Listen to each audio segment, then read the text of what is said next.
Guys, welcome to today's video. In today's video, I'm going to talk about how do smoking cessation programs work? I'm going to answer that question in today's video. For those of you who may not know me, my name is Mary Kay Richardson. I am the quit smoking expert. I help professionals who are busy and executives who are also busy quit smoking. If that's you, jump on a strategy call with me. And if it's not you, if you've already quit, or maybe you're watching this, getting information for someone else, feel free to pass on the video link to someone else. Copy the link in the browser above and pass it on, email it to someone who might be struggling to quit smoking. All right, guys, let's jump right in. Today, I'm answering the question, how do smoking cessation programs work? So you might be wondering, what's the difference? Why would I want one? All right, first of all, so a smoking cessation program is a quit smoking program. And it usually involves an assessment or an initial phone call to establish what your story is, what you've tried to quit smoking with in the past, what worked. Maybe it worked for a few months, but then it stopped working. Maybe you were able to use patches to quit smoking for a couple of months, but then you don't know why, but you went back to smoking. So it's to gather all that information about what you've been through, and most of all, what is your why? Why do you want to quit now? So that's usually involved in the initial interview or initial phone call to establish an idea of what you've already tried and what's available. So I'm going to offer you 2 points today about smoking cessation programs and what to look for as you're evaluating a program. So the first thing is expect to answer questions about things you've tried to quit smoking with and how long you've been able, what's the longest you've been able to stay smoke free. So expect to answer those questions because those questions prove whether or not the program is really interested in you or is in just a numbers game. They're just trying to get as many people into the program as possible. So if you feel that it's just a numbers game and they're not really giving you personalized attention, that's probably a program you want to seriously reconsider because a program should be all about you. It should be all about the things you've been through to quit smoking, what's worked, what didn't work, and if you didn't try something, why you didn't try it. For instance, if you never tried going cold turkey, why not? Well, maybe you did your own research and you're well informed and you know that the statistics are highly against a person being smoke free from quitting cold turkey without any support. So it's very important that you feel that the person asking you questions wants to know what you've been through. It tells you that they're going to customize it around you.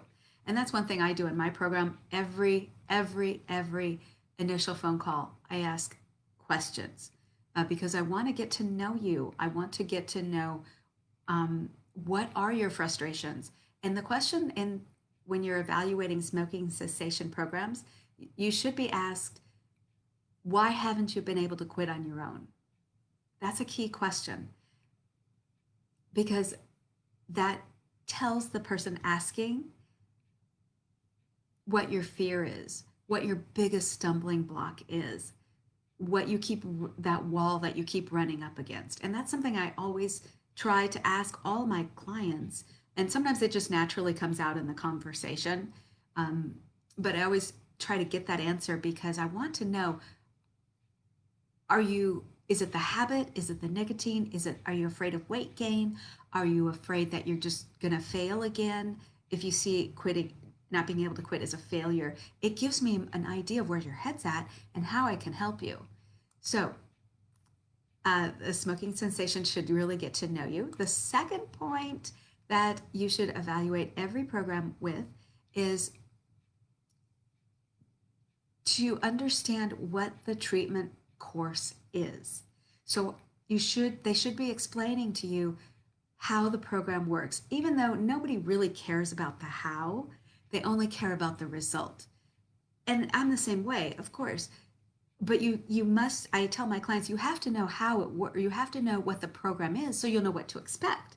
And when you know what to expect, then you can plan and you can breathe a sigh of relief because you know what's coming, you know what the steps are. And my program, not a lot of moving parts. That's a bonus tip I'm going to give you today. Any smoking cessation should not have a lot of moving parts. It should not have session after session after session, or it should not have a lot for you to do, like a lot of um, moving parts. Like you shouldn't have a lot of extra things that are just, you're asking yourself, why am I even doing this for this program? Because most people, they don't want a lot of homework. They just want the result. You just want to quit smoking, right? So evaluate a program. And I'm going to recap here. Evaluate the program. Number one, are they interested in you? Are they asking you personal questions like what you've tried to quit smoking with? How long have you been able to be smoke free in the past? What are your triggers? Those are common questions, and those will start the conversation so that they can really get to know you. And that's what I do with all my clients because I want to hear your story. I want to hear what is your biggest why? Why are you quitting now? Why now? Are you having health issues? I want to know so I can further tailor and custom make your session all about what you need.